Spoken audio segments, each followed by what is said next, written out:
So how concerned are you about Israel spying on the United States and freelancing in Lebanon?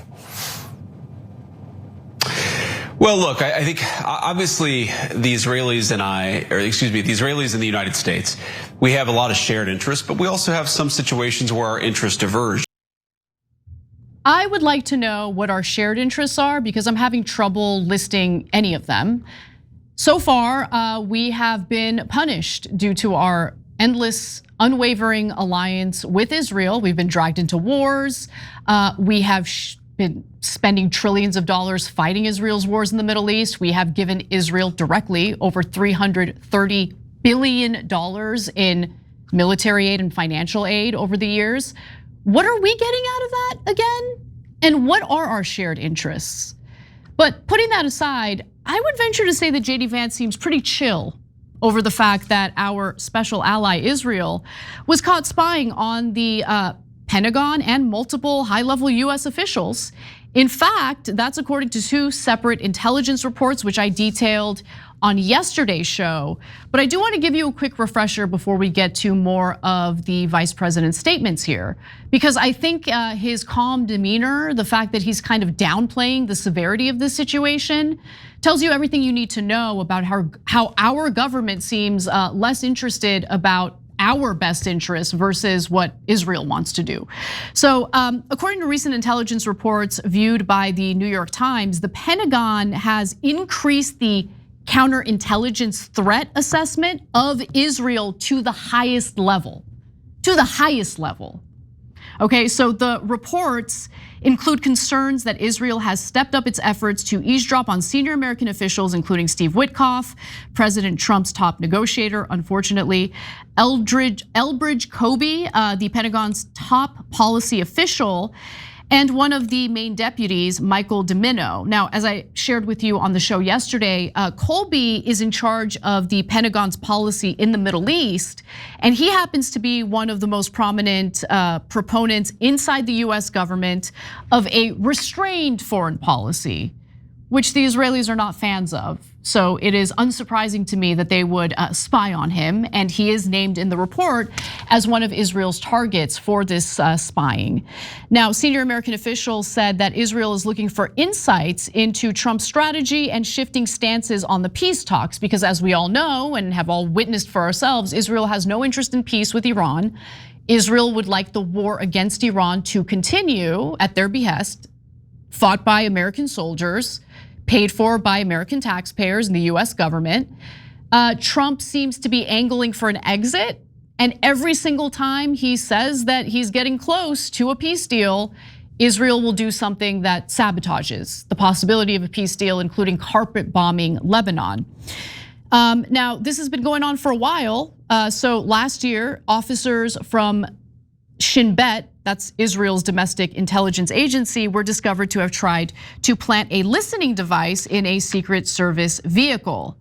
And so I'll just sum it up with this because I think this is the most important takeaway from these two separate intelligence reports. Let's go to graphic 6. The New York Times notes that Israel's counterintelligence threat level is now higher than any other ally and higher than some adversarial countries. So with all that context in mind, now that you're fully informed and fully refreshed on this story, you can hear what our vice president has to say about it and judge for yourselves whether or not you think he's too nonchalant. Take a look. Obviously, the Israelis and the United States, we have a lot of shared interests, but we also have some situations where our interests diverge. And I think where the president has been very clear here is that while Israel obviously has some objectives that it has, the United States' main objective in Iran is to ensure that Iran does not have a nuclear weapon. And we've actually, thanks to what's happened over the last few months, but really over the last year and a half, we've created the space necessary where the president believes, and I think that he's right, that we can get the long-term settlement to Iran's nuclear deal.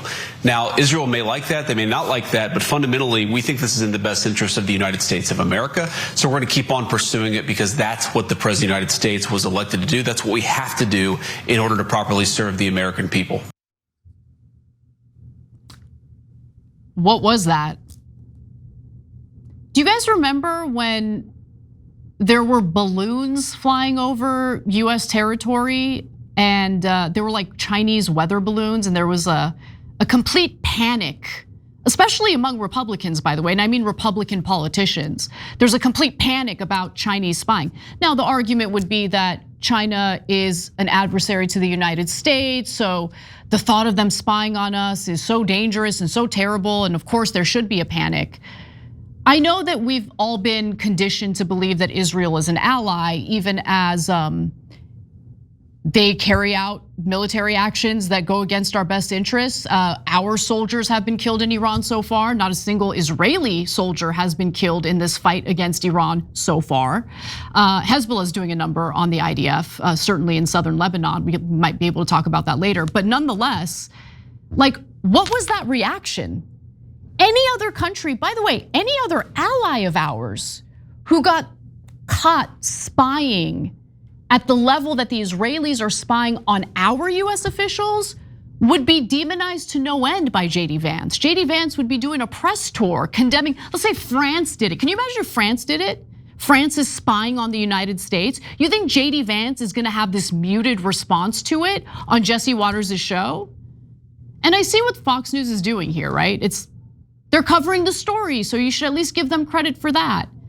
But what they're really doing is covering the story in an effort to downplay the severity of Israel's spying on our government. And it is true, most foreign governments are looking to spy on the United States.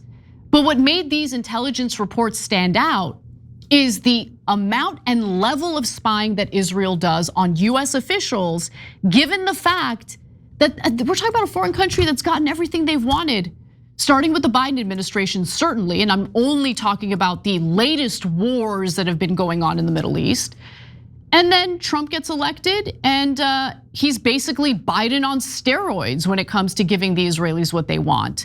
He's the only US president who was stupid enough to start a war against Iran, and the Israelis are still heavily spying. They intensified their spying on US officials under Trump. And that was the reaction from JD Vance? Well, we might have different objectives here, and so as a result, whether the Israelis like it or not, ooh, big boy JD, ooh, real tough. Whether the Israelis like it or not. Israel is not an ally. An ally would not do to us what Israel has historically done to us. Whether you're talking about the USS Liberty, whether you're talking about Jonathan Pollard, US-born traitor to the United States, stealing our secrets and selling them over to the Israelis. Jonathan Pollard now threatening to use nuclear weapons against the United States if Israel doesn't get everything and anything it wants, by the way. Whether we're talking about, I don't know, there's so many examples. The fact that our nuclear secrets were stolen by Robert Maxwell.